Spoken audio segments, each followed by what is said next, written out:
Good news, no Garnacho ban.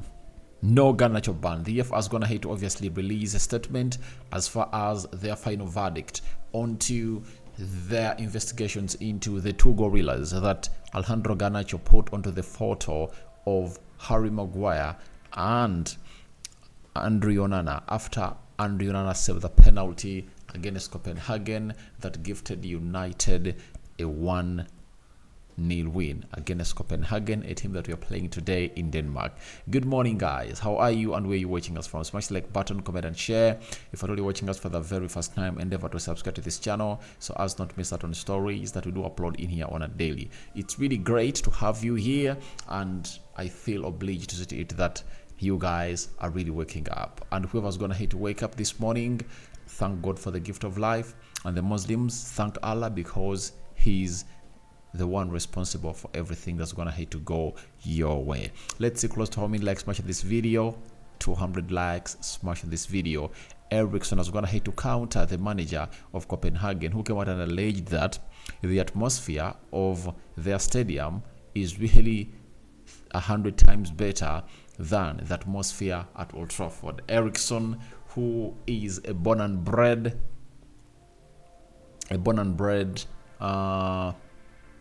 person from Denmark, has come obviously reacted to that. So let's obviously get to this as it really gets better and better and better. Let's start it off with the Alejandro Garnacho ban. A statement has been put out by the FA, and I would love to obviously throw it on your screen and obviously read it with me.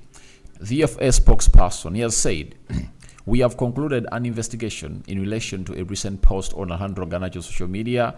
We sought the player's observations as part of our investigation and explained that the use of two gorilla emojis was intended to highlight the strength and power of his teammates, specifically Andre Onana and Harry Maguire, following the pivotal roles that they played in the Manchester United's win versus Copenhagen. We are satisfied with Alejandro Garnacho's explanation and the context that it provides, so we will not be issuing disciplinary proceedings on this occasion. However, we have reminded the player of his responsibilities around social media posts and the use of emojis in particular, which can be interpreted in different ways. We also intend to liaise with Kick It Out and the PFA to discuss other potential issues around the use of emojis and similar forms of messaging and education that can be provided about them." That's what the FA is going to have to obviously issue as a statement onto the final verdict of Alejandro Garnacho. Remember, Garnacho went ahead to obviously put out two gorilla emojis on the photo of Andre Onana and Harry Maguire.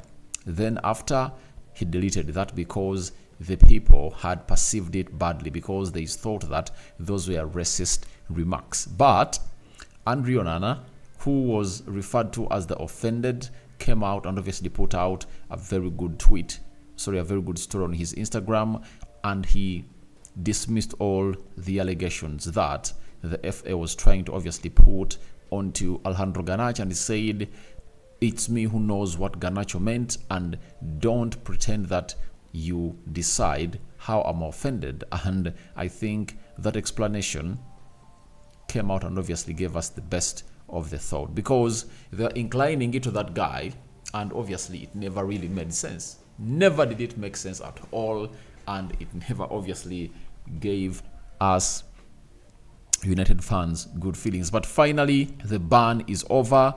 The plan to ban Alejandro Garnacho has obviously fell the wrong way, and United, we are really jubilating, and we want this boy to focus on his game. Having gone ahead to got in some good minutes as Man United took on the side of Fulham, and he is with the team in Denmark to see to it that we obviously get in to where we want to be. And I think this plan to ban Garnacho died on its arrival. Why?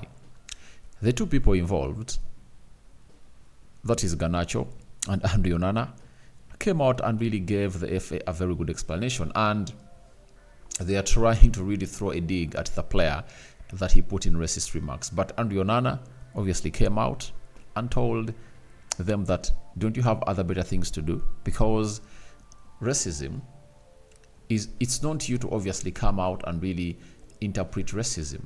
It's the person that you think is being discriminated supposed to come out and obviously say, I feel like I've been discriminated. So that is really a huge call coming in from the FA, and I think they are not okay with it, but they had nothing to do because the entire world would have gone ahead to go against them if at all they went ahead to obviously put up a ban on Alejandro Garnacho. So the ban of Alejandro Garnacho is off. It was rumored that 2 games were going to be really banned for Alejandro Garnacho, and that was going to be in the Premier League.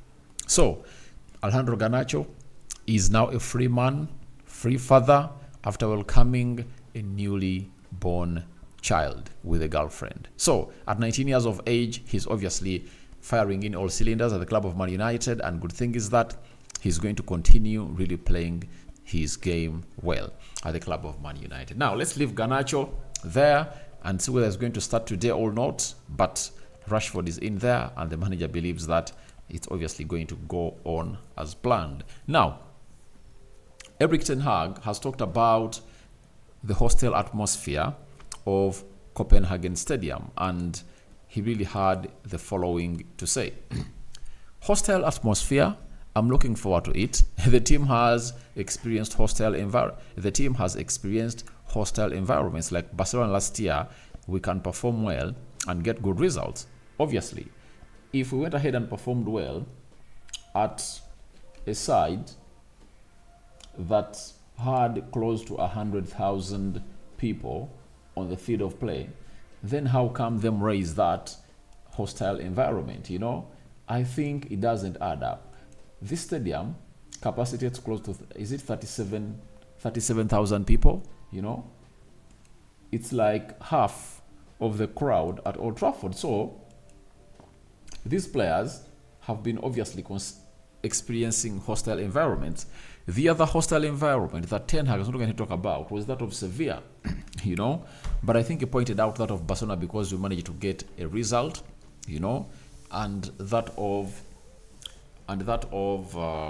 what is the name? That of Sevilla, we never got a result. But for me, I'm not afraid about that. I'm only afraid about how the players of Man United are obviously going to react to that atmosphere and the game plan of Erik ten Hag. I really believe that Ten Hag really has a very good game plan to really stop this side, but it's all going to depend on how the players go on to execute all what the manager is going to tell them.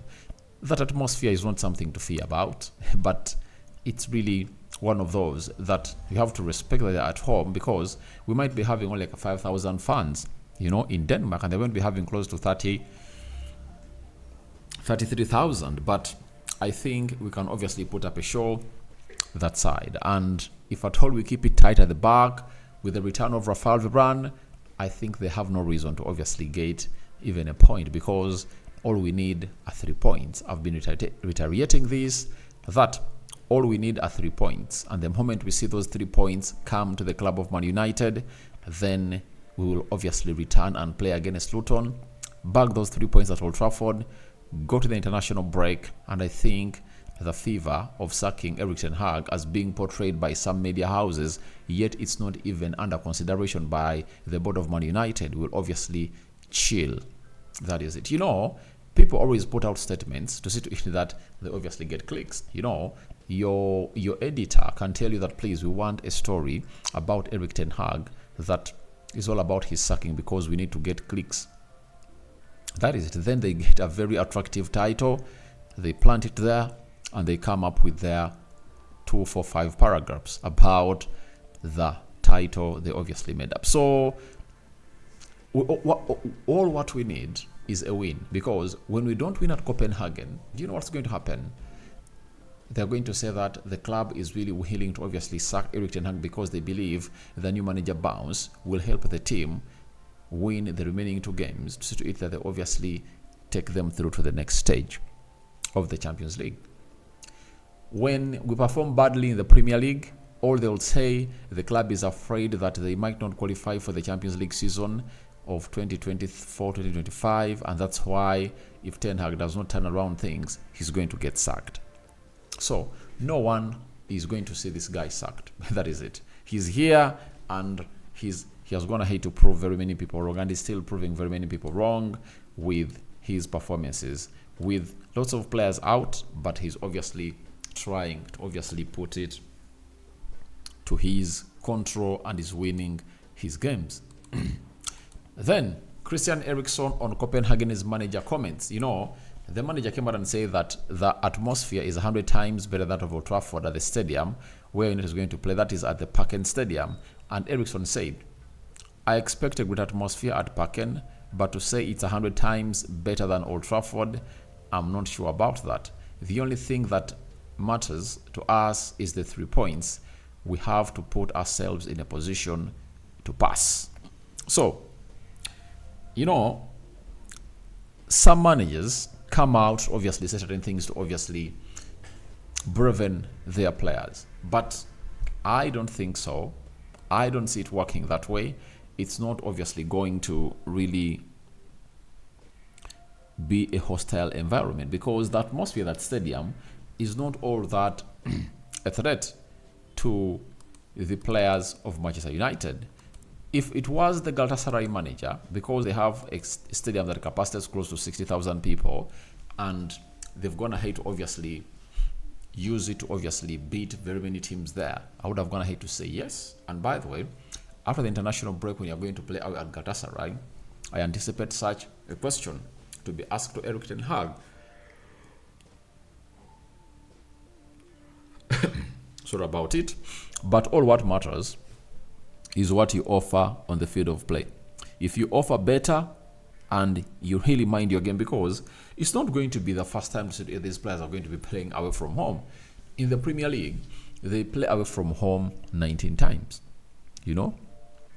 In the Champions League or UEFA Europa League, they've been playing away close to 10 times a season. So that's not something to worry about. So the atmosphere only matters if at all the team is really big. But Ten Hag is going to tell them that we went ahead to obviously beat, we went ahead obviously to register a draw with Barcelona down at the Camp Nou last season, 2-2. They had a stadium bigger than that of Old Trafford, and they had 100,000 fans watching that game. So he's not afraid at all, and Eriksen is really positive. And I anticipate that Eriksen is going to be one of the players to start into that beautiful game of football. So guys, thank you very much for watching through, telling me your thoughts about no Garnacho ban from the FA. That is good news, because you wouldn't like to see it that he gets something to obviously disturb him in the new year coming matches. And what do you make about Erik ten Hag and the atmosphere of the Parken Stadium, with Eriksen coming out and refuting all what the Copenhagen manager is going to hate to say about the atmosphere of the Parken Stadium being better than that of Manchester United 100 times. So, good morning. May the living to God bless you abundantly. The Muslims Barakallahu Fikum.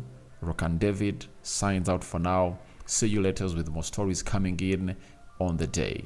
Hope you guys are really great, and you really anticipate the Lord obviously bless your day and give you the best that you deserve. See you later. Ciao, ciao.